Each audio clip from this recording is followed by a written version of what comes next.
pay you. Like and subscribe Right now, or this spider will be under your bed, tonight and it will eat you. I was working as an inspector/estimator for foreclosed homes at the time. I would inspect these houses alone to go through the damages.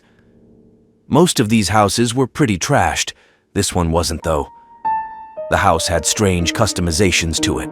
All of the doors were wider than most doors. None of the rooms had closets, just square boxes.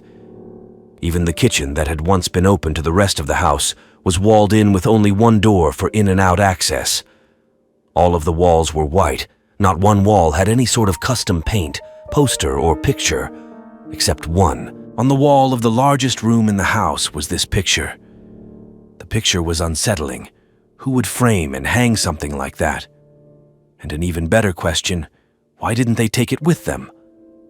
I continued on my inspection. As I worked my way to the outside of the house, I saw that the entire backyard was flooded.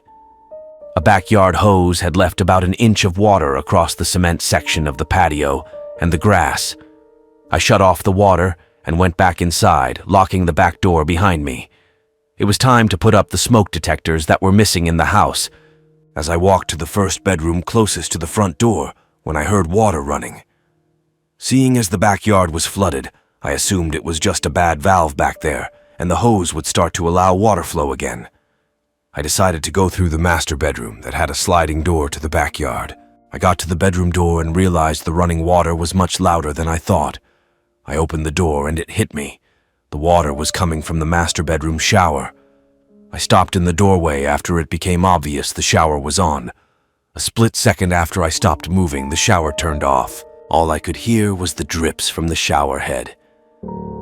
I carefully entered the master bathroom to see if we had a homeless person using the empty house.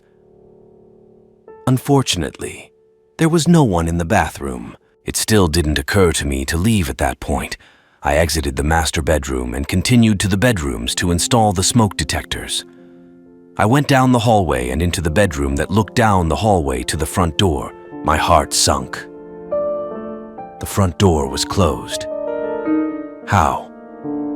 I always leave the front door open when I enter empty properties. I went to go open the front door and exited the bedroom. I looked down the hallway to the master bedroom where the shower had turned itself on and then off again. What happened next was truly unexplainable. I heard what I could only describe as a woman's voice making a loud grunt noise, like she was lifting something heavy. The master bedroom door slammed with so much force that I don't know how it broke the hollow frame. I felt a fear that I had never felt before. Quickly, I grabbed my things and left. I heard what I could only describe as a woman's voice making a loud grunt noise, like she was lifting something heavy. The master bedroom door then slammed with so much force that I don't know how it broke the hollow frame. I felt a fear that I had never felt before. Quickly, I grabbed my things and left. I'm not a believer of the paranormal, ghosts, etc., but I have no explanation for what happened in that house. A man went to a hotel and walked up to the front desk to check in. The woman at the desk gave him his key and told him that on the way to his room, there was a door with no number that was locked and no one was allowed in there. Especially, no one should look inside the room under any circumstances.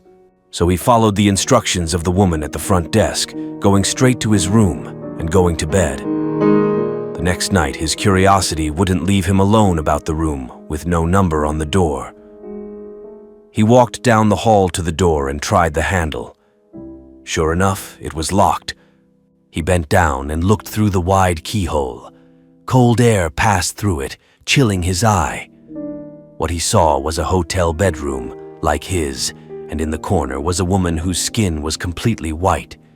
She was leaning her head against the wall, facing away from the door. He stared in confusion for a while. He almost knocked on the door out of curiosity, but decided not to. This disinclination saved his life. He crept away from the door and walked back to his room. The next day, he returned to the door and looked through the wide keyhole. This time, all he saw was redness.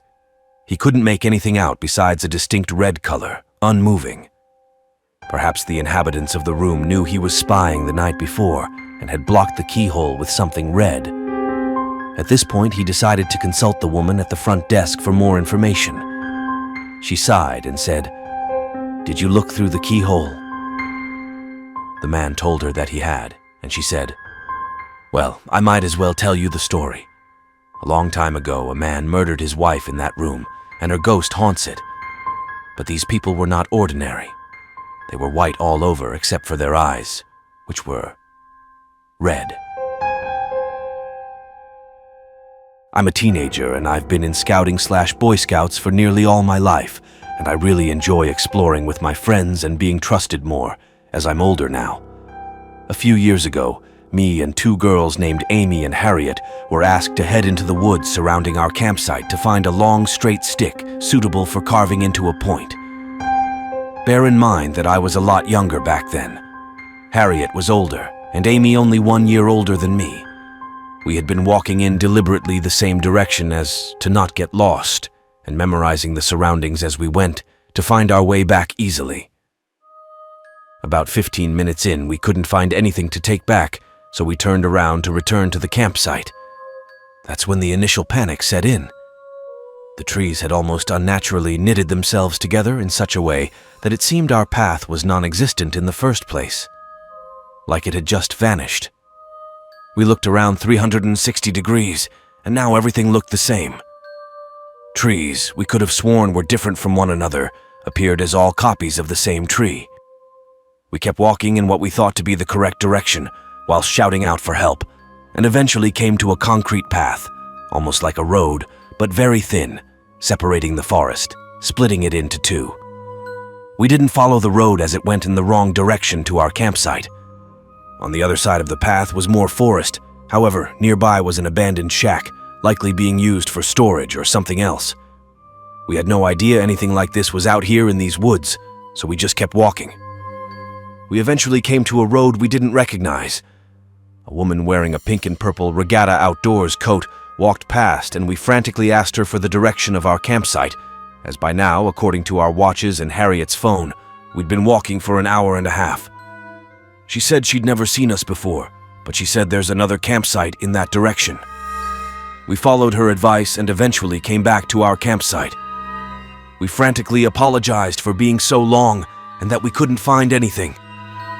The leader, Ian, could see all three of us were shaken up, and he told us in confusion that we'd only been gone 25 minutes and that our free time was still going on. To this day, this baffles all three of us, as our free time was 40 minutes long, and our watches and phones had said we'd been gone for more than an hour. The forest we were lost in felt crushing and claustrophobic, like we'd entered an area that the concept of time didn't apply to.